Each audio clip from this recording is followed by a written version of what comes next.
Hello everyone, আমি আয়াত ইসলাম। কেমন আছেন আপনারা সবাই? আশা করি অনেক অনেক অনেক ভালো আছেন। আমিও আলহামদুলিল্লাহ আপনাদের দোয়ায় অনেক ভালো আছি। প্রথমেই ক্ষমা চেয়ে নিচ্ছি, যদি কোনো ভুলভ্রান্তি হয় তাহলে প্লিজ ক্ষমাস্বরূপ দৃষ্টিতে দেখবেন, কারণ এইটাই ফার্স্ট টাইম আমি ভিডিওতে ভয়েস দিচ্ছি। তো আমি সেদিন আমার হাজব্যান্ডের সাথে বায়না ধরলাম যে আমি একটু ঘুরতে যাব। ও বললো আচ্ছা ঠিক আছে চলো যাই ঘুরতে।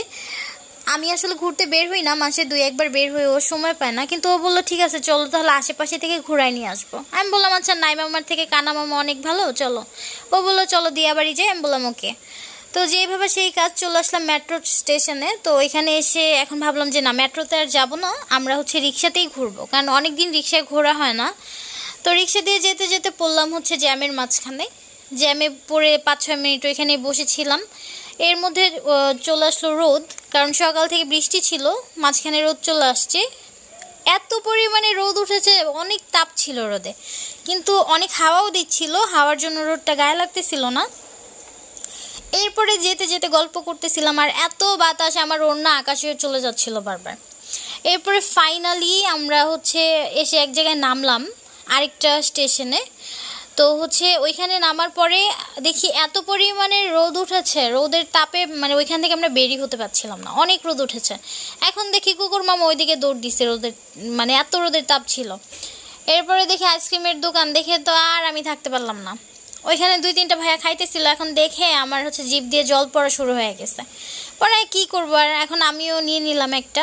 আমার হাজবেন্ডকে জিজ্ঞেস করলাম তুমি খাবা না? কেউ বলে না, খাবে না বলে। এরপরে কি আমি খাবো, ওরে 2-1 বার বলার পর ও আরেকটা নিয়ে নিল।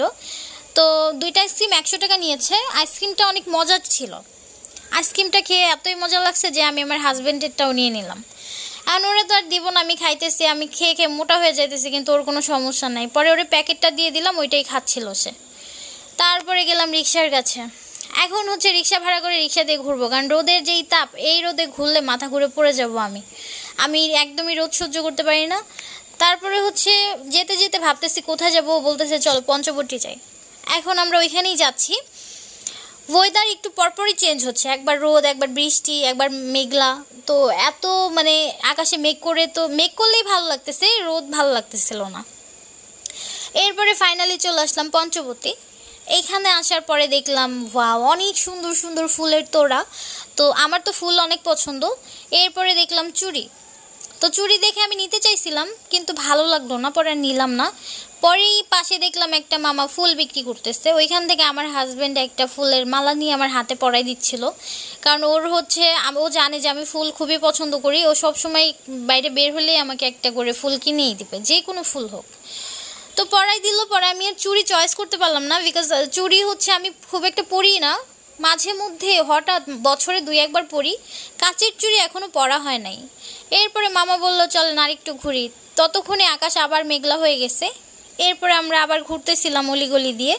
এখানে আমি আসছি বিয়ের আগেও, বাট বিয়ের পরে ফার্স্ট টাইম হাজব্যান্ডের সাথে আসলাম। রাস্তায় যেতে যেতে দেখি রাস্তা পুরো সমুদ্র হয়ে গেছে। তো রাস্তার এই অবস্থা দেখে আবার রাস্তার মধ্যে একটা ট্রাক আটকে গেছিলো আমাদের রিক্সার সামনে। ওই ট্রাকটা তুলতেও 5-6 মিনিট লেগে গেছে, আমরা ওইখানে বসেছিলাম। কিন্তু ওয়েদারটা এখন ভালো লাগতেছে, এখন একটু আকাশটা মেঘলা মেঘলা থাকার কারণেই ভালো লাগতেছে। এরপরে যেতে যেতে দেখি একটা ইউনিভার্সিটি। এখন রিক্সাওয়ালা মামা তো এখান থেকে যেতেই চাচ্ছে না। এখানে এত সুন্দরী সুন্দরী মেয়েরা বাহিরে দোকানে বসে আছে, এগুলা দেখে রিক্সাওয়ালা মামা দেখেন না রিক্সা কত আস্তে আস্তে করে চালাচ্ছে। আমি বলতেছি যান, উনি যাবে না। উনি আমার হাজব্যান্ডকে পটাইতেছে, বলতেছে ভাইয়া চলেন যাই একটু চা খাই।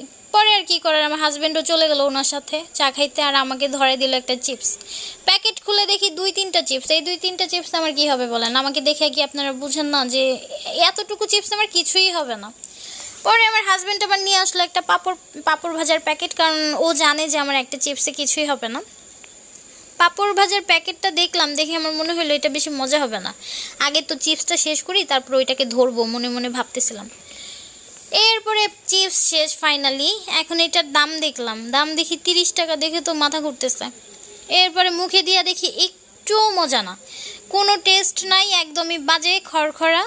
তারপরেও 2-1টা খেলাম, খেয়ে বাকিটা দিলাম ফেলে।